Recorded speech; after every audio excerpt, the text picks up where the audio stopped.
You mentioned a little bit about the paid sponsors. Now, I have a lot of friends in the industry, some very, big celebrity names. I won't mention theirs, but a lot of them have been offered 6 and 7 figure a year um, kickbacks or a payment for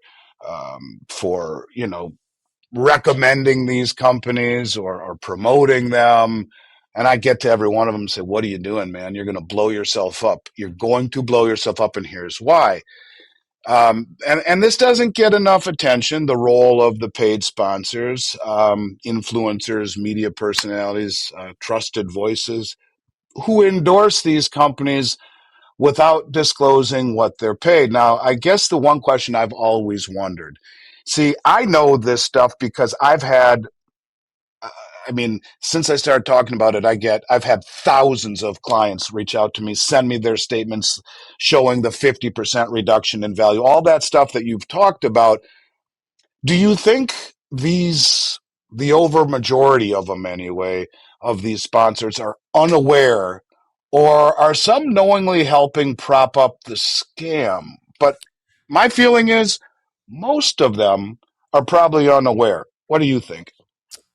Okay, so Kyle Sarafin and I had a disagreement on this, and I've since thought through this. So, well, let me just tell you. By the way, for people who don't know who Kyle is, he's an amazing dude. He is a former FBI whistleblower. He's got his own YouTube channel. I've been on his show a few times. Great guy. Sorry to interrupt. No, you're good. Yeah, he's fantastic. He's actually the only influencer that would, at that scale, actually have me on their show because, Andy, I've spent 7 years, right? 7 years of my life, almost as a part-time job. For the first 3 years, it was almost a full-time job. I actually lost a job because I could not focus at work because I was so gung-ho and just my mind was not there because I was so adamant about fixing this problem that the first job that I got out once I had resigned and blew the whistle, I literally couldn't perform. I mean, it was probably the worst job I've ever, like the worst for me personally, from a career standpoint, it was the worst point in my career because I went to work for a CPA that respected me and we had a mutual respect and I just couldn't perform. Now that's my fault. However, the point being is that during that time, during the first, let's say 5 years of me doing this, I reached out to just about every influencer that I could that was selling this stuff. So, I mean, everyone. I think all the big ones, Ben Shapiro, Jordan Peterson. I even have a Reddit post that I posted on Jordan Peterson's subreddit that's still up there where I outline this whole thing, right? Matt Walsh, everyone. I mean, Candace Owens, Megyn Kelly, Mark Levine, Sean Hannity. I've sent them all emails. I've reached out to them every way that I know how. I'm a nobody, Andy. I don't have the contact information for these guys. I can't just text Sean Hannity and be like, hey, Sean, by the way, you ought not work with Goldco because they're defrauding your viewers, right? Like, I don't have that kind of access. So what was really good, and I think one of the things that I really want to touch on here is last year I have sources within the industry, this segment of the industry that still reach out and tell me things that are happening. And one of the things that happened was when my video, the same video that you circulated, went out with my interview with Scott Schaefer. When that video started getting circulated, all the executives within the segment of the industry circulated it and wanted their attorneys to ironclad their customer agreements to counter everything that I'd said. Okay, that was one of the big things.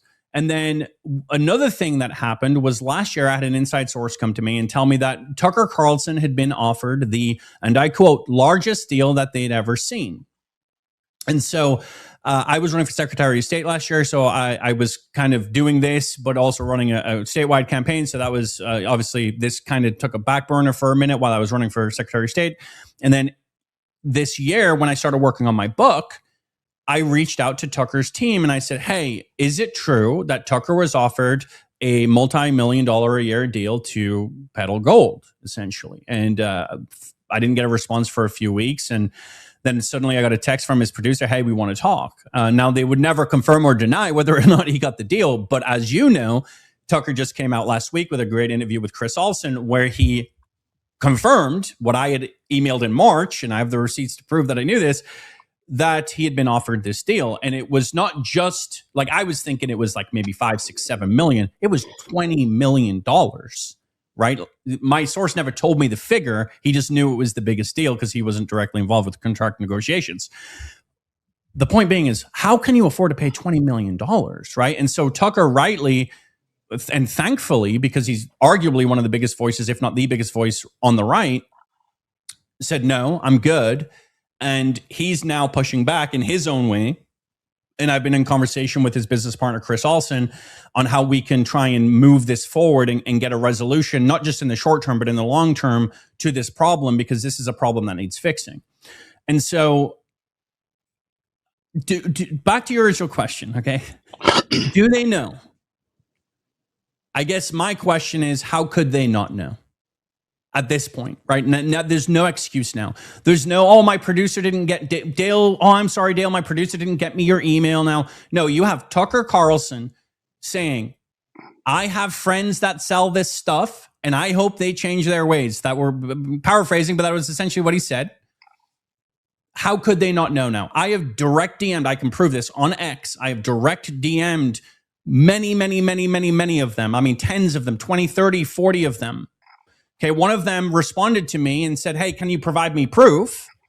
And then I send him the lawsuit, and then he goes, well, I don't know. I'm going to have to look into this for myself. Well, of course you are, because you don't want to admit that they could be swindling your viewers, because then you lose the paycheck and you have to admit that you were complicit to some level, even if you didn't know. Instead of just coming out and saying, hey, I didn't know this was happening actually, and you're a whistleblower and you've been behind the scenes and you've seen all this stuff, I'm going to stop selling this stuff for these guys, and I'm going to walk away, and I'm going to apologize to my viewers.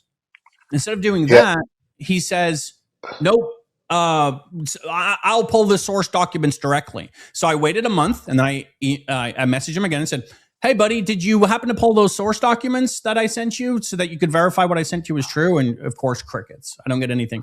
So at this point, Andy, how could they not know? I mean, I'm my patience, 7 years of doing this, my patience is gone. I have no sympathy. I have sympathy for the victims. I do not have sympathy for the multimillionaire celebrities who continue to take money from companies that out and out are proven. Okay, Birch Gold sued by Curtis Davis, settled out of court. Lear Capital sued by multiple states, sued into bankruptcy, come out of bankruptcy, and then who do they go and sponsor? Hannity.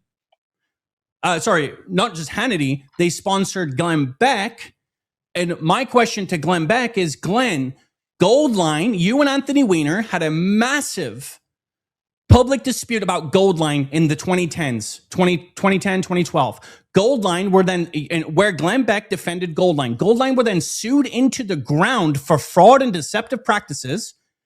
Glenn Beck distanced himself quietly, and then he picks up another gold. Why would you ever risk picking up another gold sponsorship? Why would that even cross your mind after the first experience that you had? This makes no sense. These are people who people on the right, like myself, at one point would look up to and say, this person is my moral equivalent. This person believes the same way I do. They have the same ideology that I have.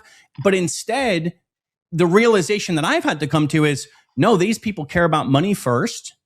And that is the driving factor. So you have Goldco were sued.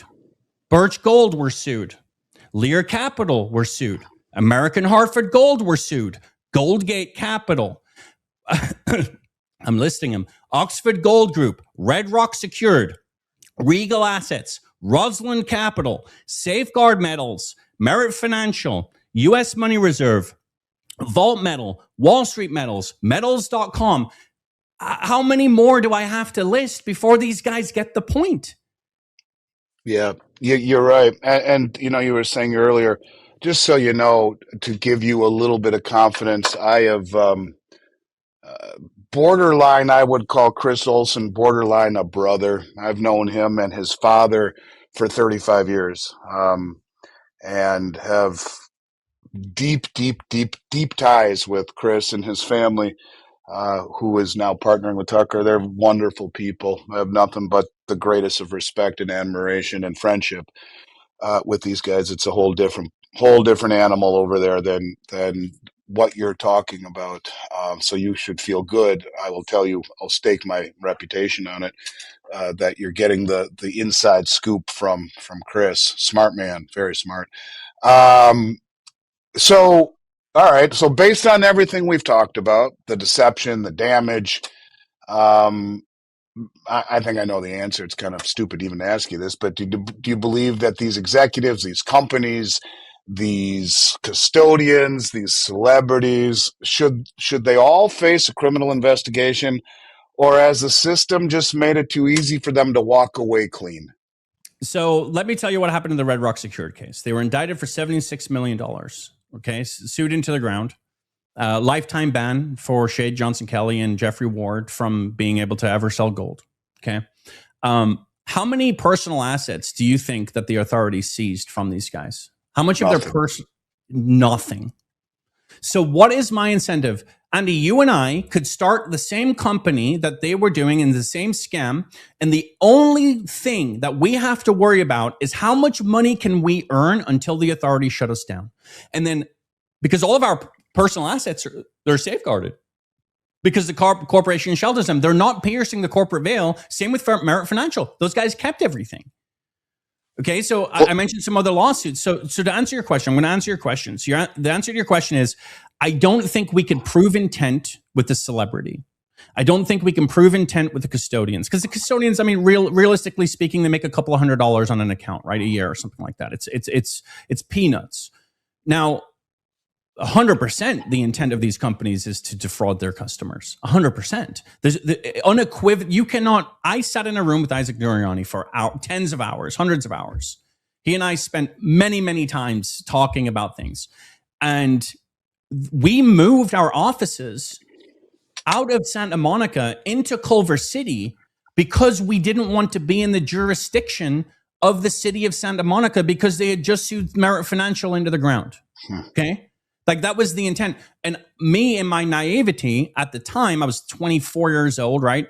And when Isaac told me this, he's like, oh, I'm not going to quote him verbatim, but he essentially said the city of Santa Monica attorney was a ladder climbing politician. And at the time, I mean, even still, there's a certain distrust you have for folks that operate their life that way. So of course, I'm just like, okay, sure. Well, I don't know anything. I'm wet behind the ears still when it comes to this industry in general. I'm just trying to get a firm grasp on it. Isaac asked me to look for offices in Culver City. I start looking for offices in Culver City. I don't really ask too many questions. Now, again, this is one of the red flags very early on, by the way, that I should have thought, hold on a second. What's the real reason here? Didn't really dig into it. And that's on me. And then this is, again, one of the things upon many things that led me to realize that this is what was happening. So you can't prove intent with celebrity. You can't prove intent with custodian. Absolutely can prove intent with these businesses. And they've been sued, Andy. They've been sued. And all the time they settle out of court because they have no vested, okay, so if I'm a client, let me pose you this question. If I'm a client and I invested $1 million, and now they're telling me my $1 million is worth $500,000, and then I sue the company, and the company comes to me and says, hey, we're willing to give you back your $1 million, take back the assets, give you back your $1 million, and pay your legal fees. You have to settle this lawsuit and go away, right? Sign a non-disparaging agreement and so on. What do you do if that's your life savings, Andy? You settle and you walk away. So when I'm listing these companies who are being sued, people go, well, why have I never heard of this? Well, you've never heard of it because they settle out of court. And then these people sign non-disparaging and non-disclosure agreements. Yep. This is what happens every single time. And most of the time, it doesn't even make it to court, because I come to a company like Augusta and I say, hey, man, you ripped me off and I'm going to sue you, blah, blah, blah, blah. So we'll go down this line of trying to get you. So rule number one, get them to keep their assets. So you do that a few ways. You give them more assets, more of the same junk, and say, we're going to give you another $10,000 in free assets. Well, if you didn't swindle me, then why are you just giving me 10 grand worth of assets, which aren't worth 10 grand? But I digress. They're the same companies that tell you get 10 grand for free if you buy 100 grand. If I sold you 100 grand, we'd make $1,000. If 1,500 if we're lucky. So how's that going to play out? It isn't going to play. And I'll tell you something. If I were sitting with you and that attorney from Texas, I guarantee you I could prove intent or pretty damn close to it with some of those custodians. Because at this point, you look at a company like Lear. I don't remember what their name was before they got sued. They came out and it was a different, like Lear Financial or the Lear Company, something like that. Yeah. I mean, it's crazy that this goes on, dude. You're a hero in my book because the stuff I have seen is it's almost suffocating I mean, and I can't think of the right adjective, but I have seen people's lives crushed. And we've done the best we can to help them retrieve, look, these companies don't want to drink their own bathwater. So there are ways to, let's just say, twist their tit a little bit to make them think twice about not making right on the squeaky wheel. Again, I've said more here than I typically do say, but I will just simply say this to you. In my mind, anyone who owns gold or who owns a precious metals IRA and is trying to do the right thing, we all owe a guy like you a debt of gratitude. And even if we weren't caught up in it, to have the courage to do what you're doing, you're a good person, and I respect you a lot. I've tried to do the same thing. And just so people know, when we help people, there is no obligation that they do anything with us. It's just been a mission of mine. Some of the stuff I've seen has actually brought me to tears when I get people literally hysterical. And my wife or my husband's going to leave me. What am I going to do? I never told them. What do I do? This is everything. I have a disabled child, but I mean, you can't make it up. There's a special place in hell for a lot of these people who go to bed every night and obviously don't look in the mirror and say, what if that was my mom or my dad or my grandparents? I don't know, man. What goes around comes around in life.